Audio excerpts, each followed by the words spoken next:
Hello, our friends, Evolutionary Energy Arts family. Hello there, and welcome back. And Cindy is saging. She's saging the computer, just so you know.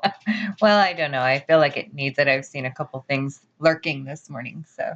There are things lurking. And this one is going to be a little bit longer than typical, just because we want to get into some past stuff and some history, what's happening in the present, what may be facing us in the future.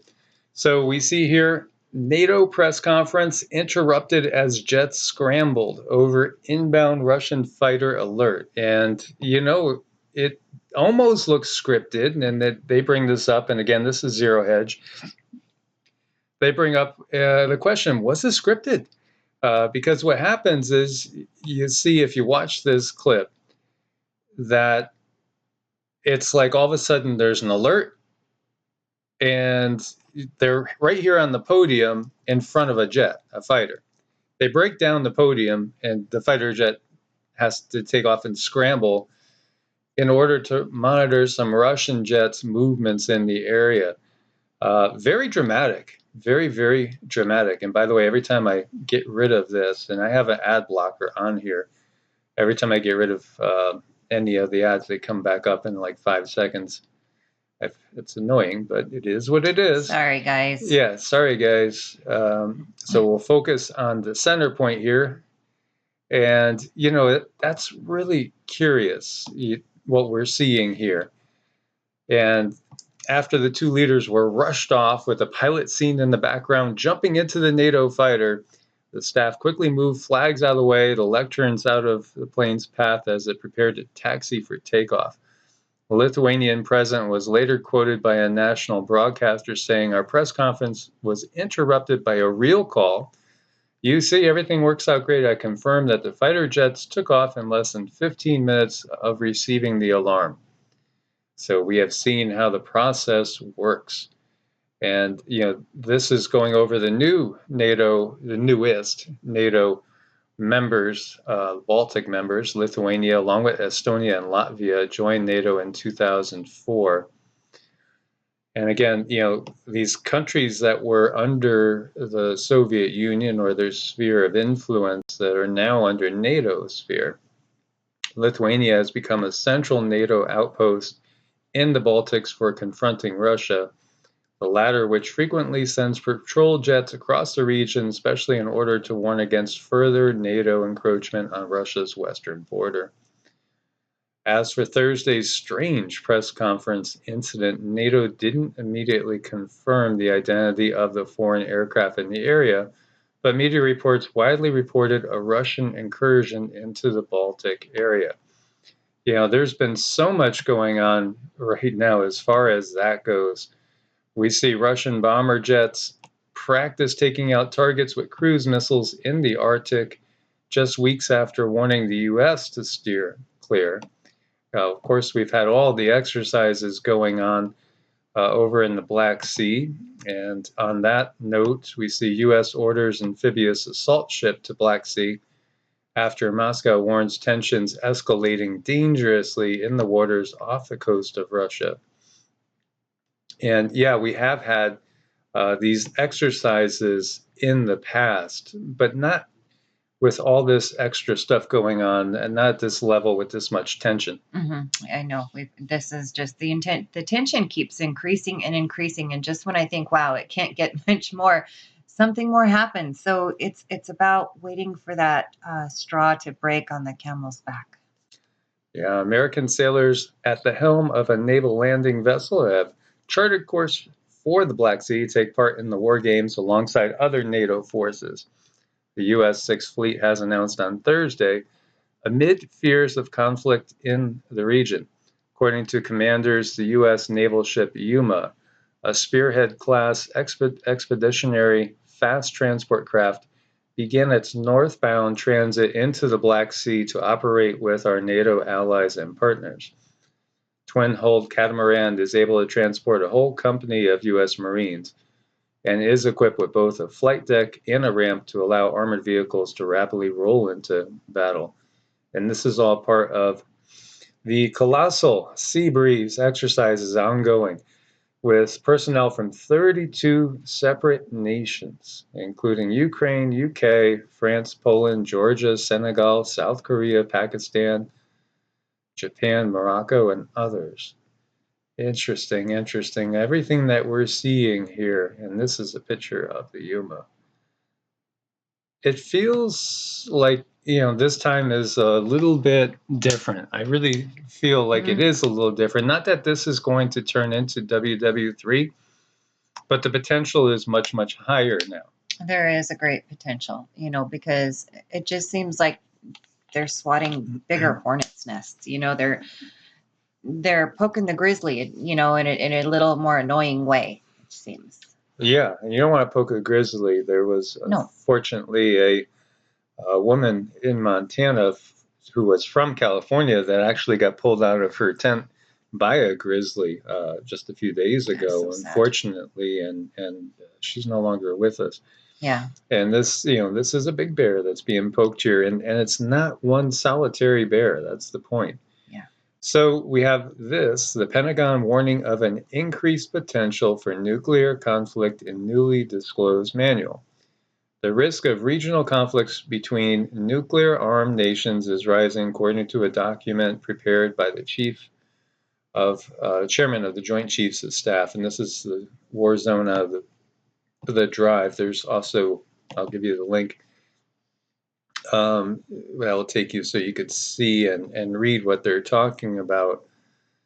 And what they're talking about is basically things are going up, up, up, as we may not realize it, or maybe you guys do realize it. There's an all new arms race that's underway. And, this is in many ways an unprecedented arms race in modern times. Let's just say that, in our modern times. How many times has this happened before? That's a big question. And many people will say, what are you talking about? This all happened with Oppenheimer, and, it happened in the 1940s. And yeah, but curious when we see, and we're going to take a look at some evidence that this might not be the first time around. And we have also gotten a lot of information from the Galactics on this. So the manual is titled Joint Publications 3-72 Joint Nuclear Operations, and it was obtained by the Federation of American Scientists last week through the Freedom of Information Act, posted online on July 6th. And, it talks about the U.S. Doctrine. It also gets into the fact, and this is a view of it, China has been moving so fast as far as its modernization, and so has Russia. And, obviously, to me, they're going to be working together, at least initially. Again, the true puppet masters are beyond the leadership of these countries. The leadership of each of these countries, they report to somebody else. That's one of the things we have to awaken to.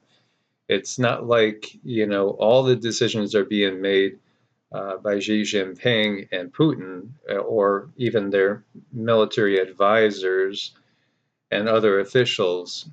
They report to higher authorities. As we see, in addition to modernizing legacy Soviet nuclear systems, Russia is developing and employing new nuclear warheads and launchers, also developing 3 new intercontinental range nuclear weapon systems, a hypersonic glide vehicle, a nuclear-armed, nuclear-powered ground-launched cruise missile, and a nuclear-armed, nuclear-powered underseas autonomous torpedo. It talked about China has developed a new road-mobile strategic intercontinental ballistic missile, a new multi-warhead version of its D5 silo-based ICBM, and its most advanced ballistic missile submarine armed with new submarine-launched ballistic missiles. It has also announced development of a new nuclear-capable strategic bomber, giving China a nuclear triad as well. And then North Korea has dramatically increased its missile flight testing, and it goes into Iran as well. Just saying that things are going to an all-new version of craziness, because it is absolute insanity But when we look at the condition of the planet, I mean, look at the poisoning of everything that's going on, all the die-offs. The planet's run by insane people. These are insane beings, at least from a human and the perspective of people that are living on the planet that don't have an alternative planet. Right, exactly. That's the point that needs to be made is, who's in whose perspective are we looking at this through? And to us, it does look insane. Yeah, until you realize again that this, in the bigger scheme of things, this is just one outpost. This is if we equate it, it's like this is just one base.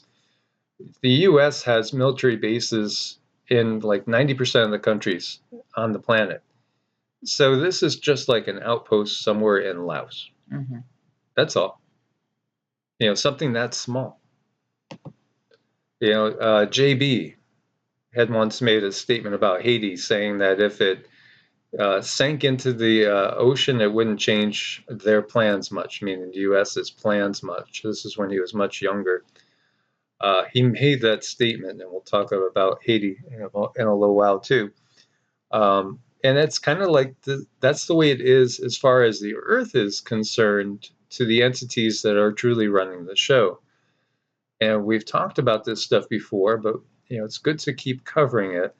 In the Mahabharata, the total death were 1.6 billion people in 18 days. Now, these are ancient wars of the quote-unquote gods that were seen by humans up in the sky. Beings with superior technology and weaponry were fighting in those days. And this is one of the Hindu holy books that really is talking about, well, what many believe to be actual factual events that happened on the planet. And they talk about 1.6 billion people dying in 18 days, over 5,000 years ago. Over 5,000 years ago, there weren't supposed to be 1.6 billion people on the planet, period. We didn't hit that level of people until the modern times, supposedly, according to our history that we are given. But what is the case? When you look to the Bible even, it'll give you figures for battles. And not just the Bible, we have other historians throughout time that have talked about these historical battles that happened with numbers of people in the battle that don't make sense. So are they just boasting, trying to make it seem more grandiose? Or were they really giving us factual numbers that don't make sense according to the population that was supposed to be on the planet at that time? Is it more of just covering up truth and history of how this planet has been utilized as a louche killing machine? It really has for a long, long time. That just sounds so unfortunate, and we're not given our true history. Even if you look wherever you went to school, look at how the history books and everything has changed in just 5 years. Why don't they teach this stuff, from the very, very beginning? They should have this in every, first grader's history. It should be starting here. I believe truly that this is our true history, at least as true as it could be. Yeah, it's interesting. Yeah, the damages found on the site were similar to Nagasaki, where the battle took place, according to the Mahabharata. So, many biblical enthusiasts will point to different things and say Sodom and Gomorrah, and say what really happened there. Now, and again, we've covered when the Bible says the Lord. It's very, very generic terms, and it's not the original Hebrew. And even if we look back farther, we look into the Sumerian texts, of which there are hundreds of thousands, and then we have specific beings being named, like Enlil and Enki and Marduk, Ningashita, and it goes on with all these different deities, quote unquote. Not again, they're not gods. They are beings. They're beings, and they're specifically they are named. In the Bible, everything is just put into Adonai and El and Yah. It's all basically pushed together so that you're talking about many different beings, but they're all given the same title eventually, making it to the English Bible as just God, God, God. Mm-hmm. That's not the original language, and that's not really what happened, because it wasn't the creator of the universe that took out Hiroshima and Nagasaki, or this area that we're looking at in the Mahabharata, or Sodom and Gomorrah. Again, these are beings that are doing this. Now, the Dark Age, the Kali Yuga begins when Krishna leaves. And, Krishna was perhaps, one of the last of the good guys that was helping us. And then, as they could no longer tolerate the lower vibrations and frequencies, they were not able to physically hang around anymore. They could only give help from the higher densities. So, when you see, I mean, they talk about these weapons being like a billion suns. I mean, these were amazing, powerful weapons. Evidence of nuclear explosion in India estimated to be over 8,000 years ago. And there's evidence all around the globe of this. There's all sorts of evidence out in the American West, too. And, I've gone through an area where there's a big crater. Many times we would pass through this area in Arizona, and I would get panic attacks because I could sense people looking up, and then suddenly they're dead. It's just death from above is what I kept getting, flashes of death from above. And, that's what Cindy did confirm with the guides and going, into channeling mode. This was, something horrible that happened. And, this is the area south of Winslow and heading towards New Mexico. Just a dreadful feeling, but we've also seen stuff in Nevada and gotten that feeling in Nevada, as well as more south in Arizona and in New Mexico as well. Yeah, it does. It feels so scarred, and the land feels so dead, and there's no getting over that scarred feeling where, when you do have a scar, it's just always kind of changed in that one spot, and it feels very much like that in these areas. It's so sad. I have two links for you here that go over like the evidence of ancient nuclear wars, and more than just nuclear. They were fighting with other weapons that we don't fully understand. The public doesn't. Perhaps, some of our top scientists do that are in these super classified secret missions. It's interesting when they talked about Oppenheimer and his explosion. And, I'll just read this bit for you. After the 1941 Japanese Pearl Harbor attack, the U.S. triggered the Manhattan Project, a crash weapons research program. One of the programs under the Manhattan Project was Trinity, directed by theoretical physicist Robert Oppenheimer, dedicated to weaponizing nuclear fission as quickly as possible. And he was successful. On July 16, 1945. His agency detonated a test plutonium bomb at White Sands Proving Ground. One witness reported the lighting effects beyond description. The whole country was lighted by a searing light with the intensity many times that of the midday sun, so reminiscent of how it is described in the Mahabharata and other Vedic holy texts. Exact same thing. It was gold and purple, violet, gray, blue. It lit every peak, crevasse, and ridge of the nearby mountain range with a clarity and a beauty that cannot be described but must be seen to be imagined. The Trinity explosion crater was 300 feet wide and 5 feet deep inside. Inside was a green, glassy material indicating temperatures of 3,090 degrees Fahrenheit, 1,700 Celsius, the minimum needed to melt sand into glass. The radioactive glass was named Trinitite and was considered a unique material found nowhere else on Earth. Well, yeah, maybe at that moment.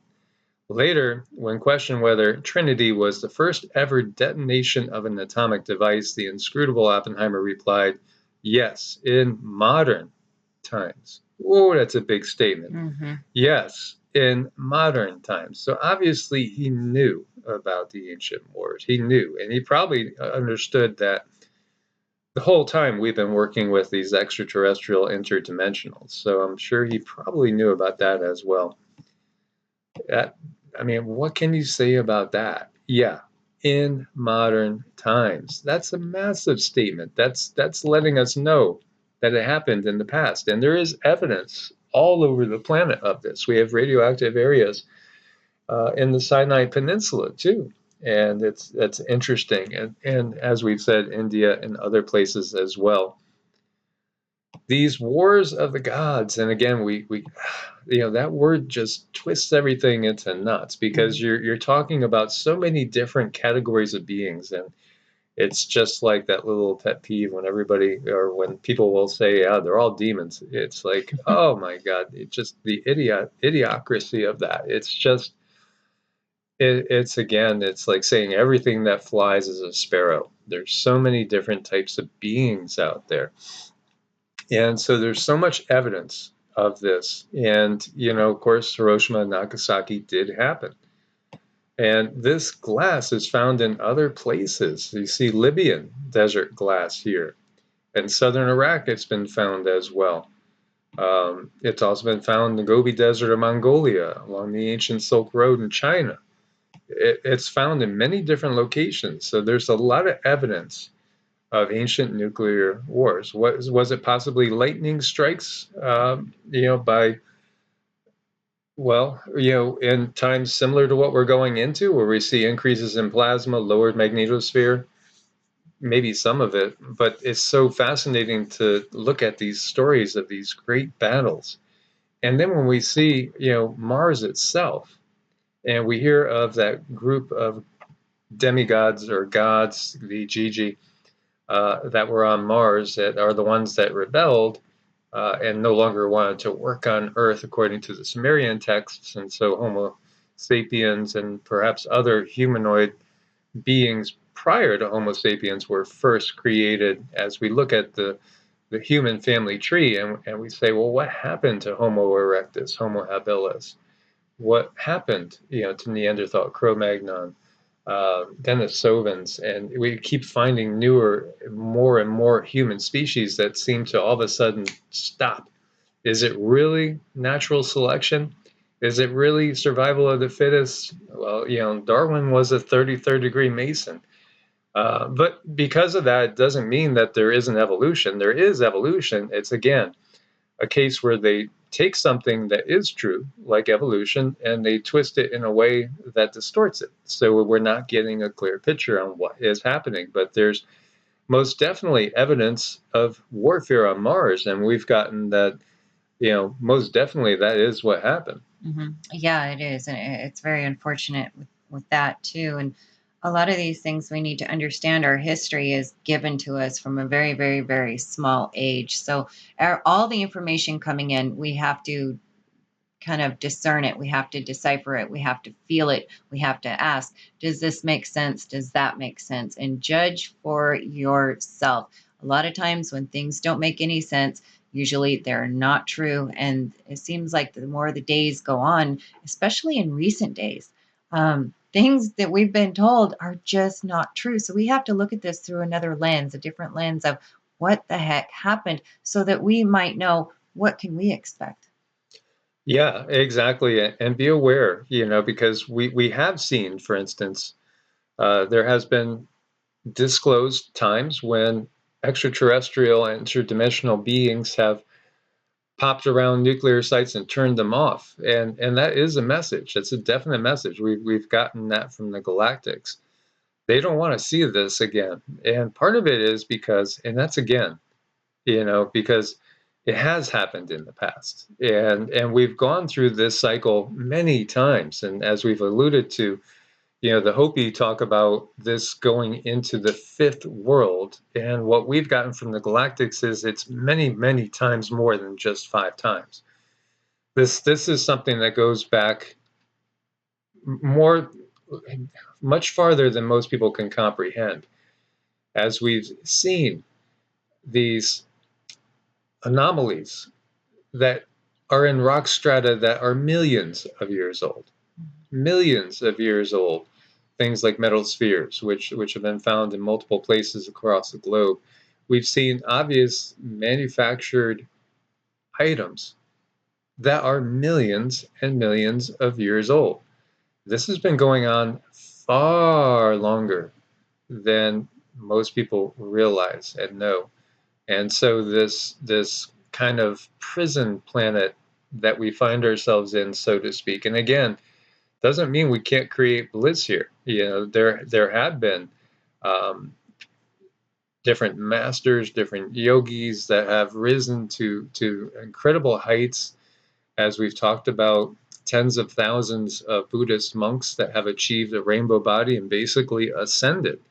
So we can still individually ascend, and there is going to be in the future more of a mass ascension thing going on. As individuals, even in these times, individuals can ascend still. So it's all about increasing our vibrations and frequency, learning how to take in the life force, because the life force, which you can term that the Shekinah, you can term it the Holy Spirit, anything you want, or you could just call it ki, prana, for real. It's all about learning how to manage, utilize, and increase your own vibration, so we can rise up and out of this matrix that we find ourselves in. In remote viewing Nibiru, Nibiru is in worse shape than Mars, and there's still beings on it. And again, Nibiru is more of a ship at this point, and they are able to basically steer it at will. So it's not like it's on a predetermined course and can only come around every so often. When you get to a certain technological level, there's something called the Kardashev scale that we've talked about before. They will be able to harness the power of planets first, and then solar systems, and then perhaps even galaxies with certain technologies, able to shift and move and change things on a galactic level. So we do see evidence of this on Mars as well. And yet we've also remote viewed and seen that there's humanoids, and also hybrids, reptilians as well, working together on Mars right now at this very moment. Which was really, really curious, and that was quite interesting to remote view that. And I'd like to do some more remote viewing and maybe record that or something. That would be fun. Yeah, I'm going to try to do some recordings of Cindy as she is getting more rested again, and we're able to go deeper and deeper. It's been easier and easier to contact now the galactics again. So the prophecy of Bulgarian mystic Peter Dunov predicts a coming superwave 39 years before superwave theory was ever proposed. And this is actually one of our guides. We've been able to make contact with him, and he's shared with us what he discovered when he was back in the body, because he's been out of the body now a while. He died back in 1944, and is a wonderful gentleman, very wise. He's got a great energy to him. And he actually was doing his own form of Qigong as well as music. And he did see that we have been basically in this area of lower vibrational frequency, because we're going through an area that has been hit with horrible warfare and death. And we are coming out of that now. And that is why in the future, we will see beings from, say, the Galactic Federation and higher density, the positive ones that we also mistook as gods, come back to be with us and help us and guide us again, once again, showing us the secrets of the universe, and in a positive way, and also helping us get on a positive path. Because really, where we have been, it's so toxic for them that they cannot, stand to be here long. That's part of something that we've gotten recently, because people will say, well, why don't they come? Well, because, we're in this dark, lower vibrational frequency that you might not realize just how dark it is. They can't tolerate it. It's like poisonous to beings of a much higher density. Right, but yet we do see like 3D, the grays and things of this nature. But when it comes to the higher density beings, it's too difficult for them to remain in their vibration for very long at all, to come down here and teach us and guide us. Yet that toxicity is letting up, though. It's not going to stay this way forever. Right. So more people on an individual basis will be able to have contact and are having contact with beings, not just from the Galactic Federation, but beings from our past history, beings like Isis, Aset, beings like Thoth, and so many other of the quote unquote devas, these benevolent beings, or you could call them of the angelic realm. There's going to be a lot more contact with them as time goes on. And at the same time, there is an increase in activity from the dark side.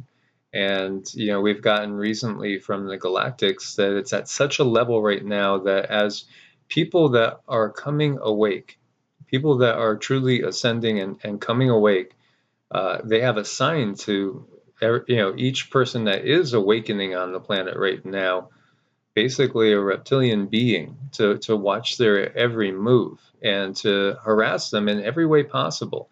We look at these mythological, quote unquote, legends of tricksters and things like that, taking things. Where did I put my keys? I can't find my keys. And then you search and you search and you search and you find they were in your pocket the whole time. Right. Eventually. But were they?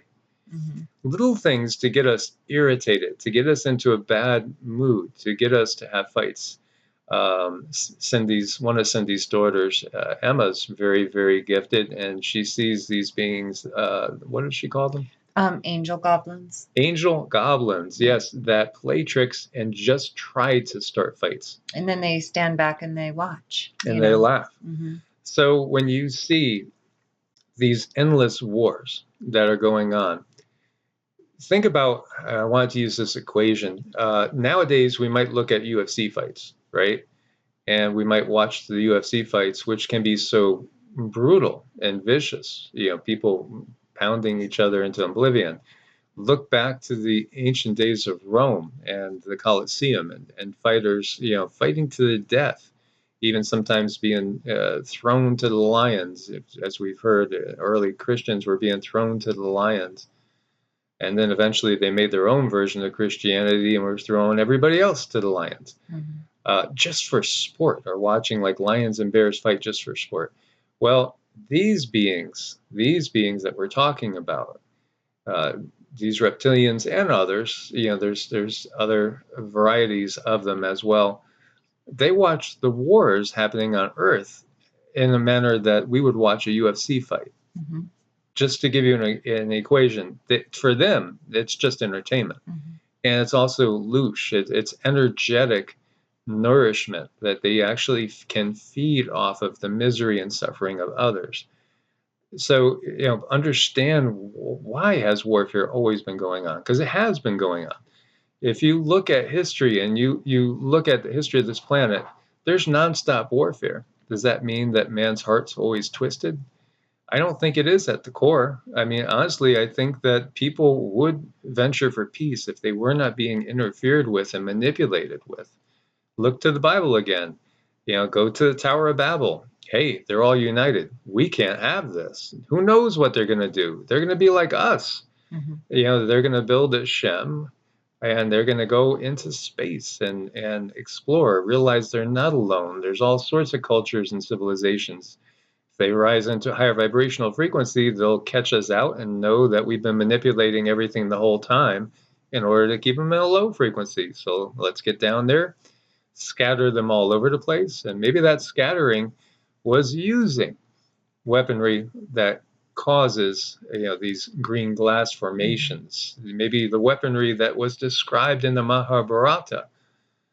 Well, Peter Dunov saw that when this is finally going to really be totally over, there's going to be a flash, and it's more than it's not that the sun itself, the sun will flash, but the sun's going to be triggered by this energetic wave that he says is coming from source or God again, with the big G, as in the true creative force that underlies the multiverse. And when that wave comes, anything that is of lower vibrational frequency won't be on this plane of existence anymore. And every single person will be changed. Mm-hmm. And we've also gotten that. And that's why it's so important to mind your frequency, constantly be rising up in vibration, because when the wave comes, when this energetic wave comes, it's going to knock everybody on their butts. Totally. Think about how you feel, as Cindy has said. Think about how we feel when we get these solar eruptions now, these CMEs, and they hit you. All of a sudden, you feel so tired.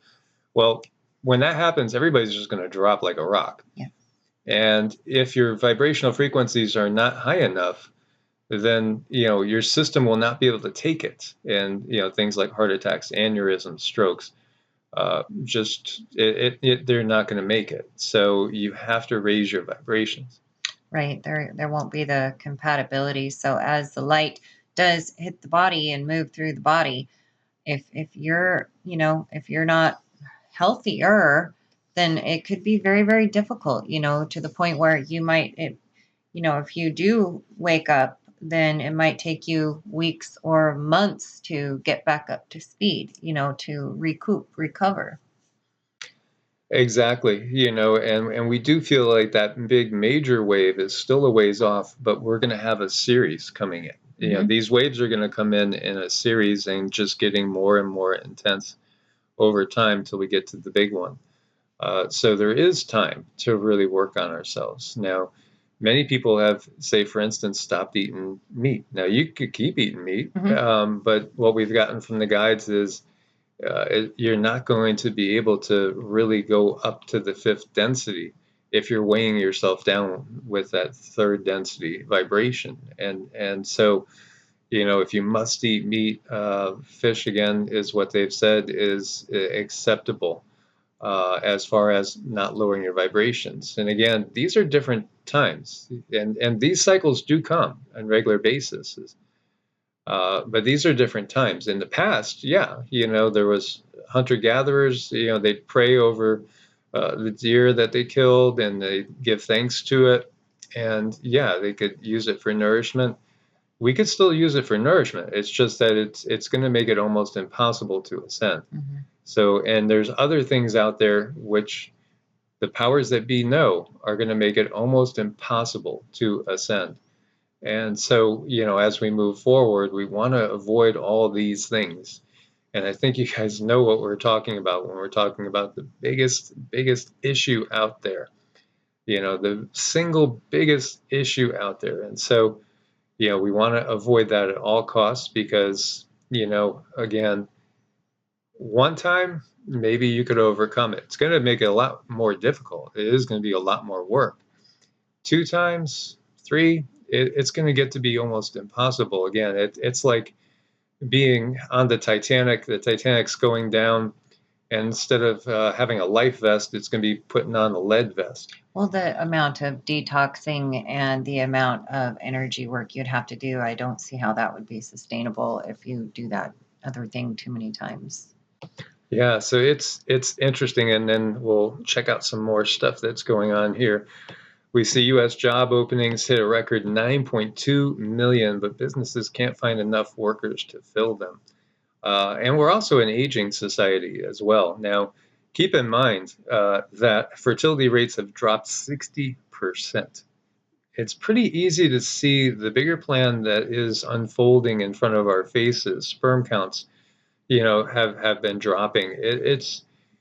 It's part of a bigger plan that's been in play for a long time, as we've been talking about. There's so many things out there that you're not aware of that are in things that you're consuming or breathing or drinking, or just even being exposed to, that are adding to this. And everything is starting to really work now in a very obvious way. And also, when it comes to these job openings, as we've been talking about, There's the obvious consolidation going on. So many mom and pop stores are out of business, and so many of the biggest conglomerates have gotten so much bigger. As we know, the billionaires have had record profits since the plague upon the land started, and automation will be also filling these gaps as we're going to get used to seeing robots everywhere. Now, this is Wells Fargo unexpectedly shuts all existing personal lines of credit, hinting the U.S. economy on the edge. Interesting. Revolving credit lines will be shut down in the coming weeks, typically allowing users to borrow $3,000 to $100,000. This was pitched as a way to consolidate higher interest credit card debt, pay for home renovations, or avoid overdraft fees on checking accounts attached to the loan. So customers have been given a 60-day notice that their accounts will be shuttered, and remaining balances will require regular minimum payments. So what is really going on with this? As they go into there and talk about some things that Wells Fargo had done that they got a little bit of a slap on the wrist about. Is it just them covering their own personal butts now? Is it something much, much bigger? It's a big bank. It got me thinking about, just how big they are, because I thought they were one of the biggest in the U.S. and one of the biggest in the world. So when I looked up the biggest banks in the world, one thing that did kind of hit me since the last time I've looked at something like this is 4 out of the top 5 are from China. Mm-hmm. Look at that. Things are changing rapidly. Power, money is shifting in a certain direction very, very rapidly. Number 1, number 2, and number 3 are all Chinese banks. Number 4, you have JP Morgan, and then number 5 is Chinese as well. Wow. And by the way, Wells Fargo is number 14. So it is a very, very large bank. And we've talked about the powers that be that, they've wanted to shift power to China because they want the Chinese system, the CCP system, for the entire globe. That's the one system that would allow them to control things just completely out in the open with a president for life, and where, basically you don't have any say in anything. By the way, China might send, this is the doublespeak, peacekeeping force to Afghanistan after the U.S. troops leave, observers say. Beijing is concerned terrorist groups will prosper if there is a lack of stability in the region.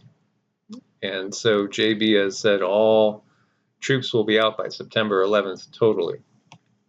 It was also noted that there was an awful lot of armament and equipment that was being left there in It's just place. an odd date. I had to note that. That's an odd date. But they'll be out by when? September 11th. Mm-hmm.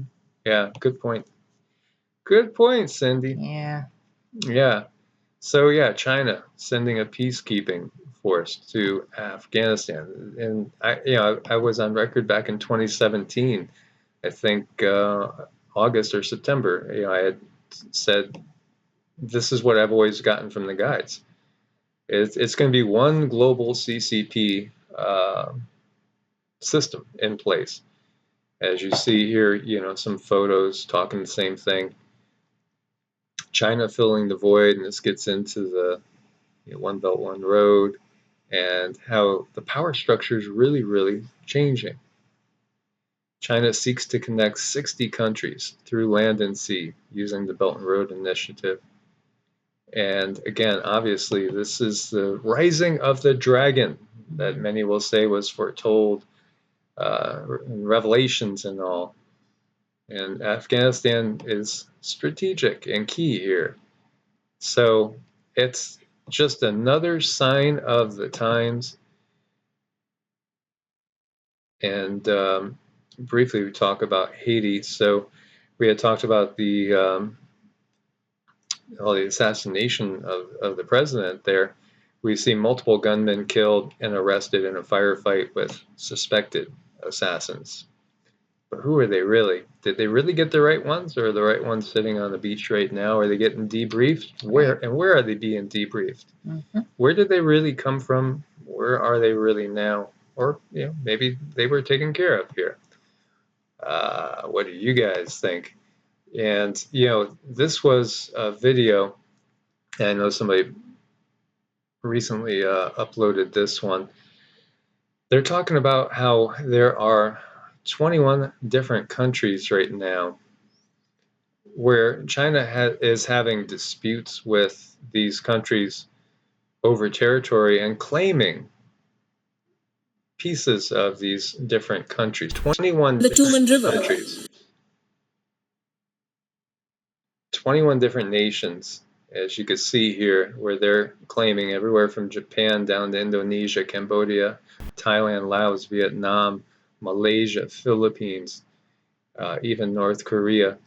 Part of a big expansion that is going on, and it's only a 3-minute watch. So if you guys are interested, I'll put the link there. And so we see that shrinkflation, or making packages smaller, is how a lot of the price increases are being hidden. And I seriously hope that none of you guys are eating any of this stuff right here, because this is all crap. It is all crap. And avoid processed foods. Try to eat real foods in their natural state as much as possible. It's so important. And so one of our dear sisters said, you should talk about bread, dough conditioners, and additives. And so thank you very much, Ms. Talia. And it's true. I mean, how many times have you eaten bread and then felt off? And more than likely, it's when you're going out, if you're somebody that's aware, because you don't know exactly what they're putting into their bread. Well, there's a lot of things that are being used that can be cancer causing, as well as things that can cause inflammation. And a lot of these things are things that they know damages DNA, causes inflammation, causes dis-ease, even causes cancer. And so this is a list of some of them, like bromide. And this other one here is the yoga mat chemical that we were talking about. And so that Subway's been using. And, we talked about Subway, which we might have thought, hey, gosh, Jared got healthy and thin, right? It's got to be good stuff. Well, yeah, you ordered the tuna, and there's absolutely no tuna in the tuna sandwich. Oh, no, I just don't even want to know what it was. I've never had one, thank goodness. But, man, I've heard other stories about not just Subway, but other places. Yeah, this one additive is widely used in flip-flops and yoga mats. Yeah, and again, it's approved by the 3 letters there, the Frank David a corporation. Yeah, and it is really, when you look at it again, who is it that really funds these groups? Well, that's that cycle. That's that corporate cycle. So, it's perfectly okay. It's just going to lead to cancer. Exactly. And again, the average chemo for somebody undergoing chemo brings in $150,000 a year. A year. So these are things, could they be making you sick? Yes, they could be making you sick, especially when you add into it everything else that's going on. The radiation from Fukushima on that tuna sandwich. And right. If there was any tuna in there in the first place. So, guys, check out Medicinal Foods. Yes. We've teamed with them. Healthy stuff that you could trust. Very, very nutritionally sound. Nutritionally sound. Sound, yes. Sound. This is a long video. But yeah, check them out. They got great products. This is stuff that's going to bring you a lot of bang for your buck as far as nutrition goes. And we do want to thank everybody for your support over on Patreon, because we couldn't do it without you guys, and Ko-Fi as well. And do check out our website, evolutionaryenergyarts.com, in case you have not. As always, we definitely want you guys to stay as prepared and stay as healthy as possible. There is light at the end of the tunnel.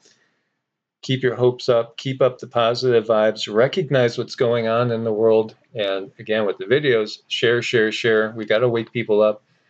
It might be disconcerting if we look at the quote-unquote numbers that they say that we're reaching, but we're reaching many more people than the official numbers say. So keep sharing. Thanks for your support. God bless and namaste. Namaste.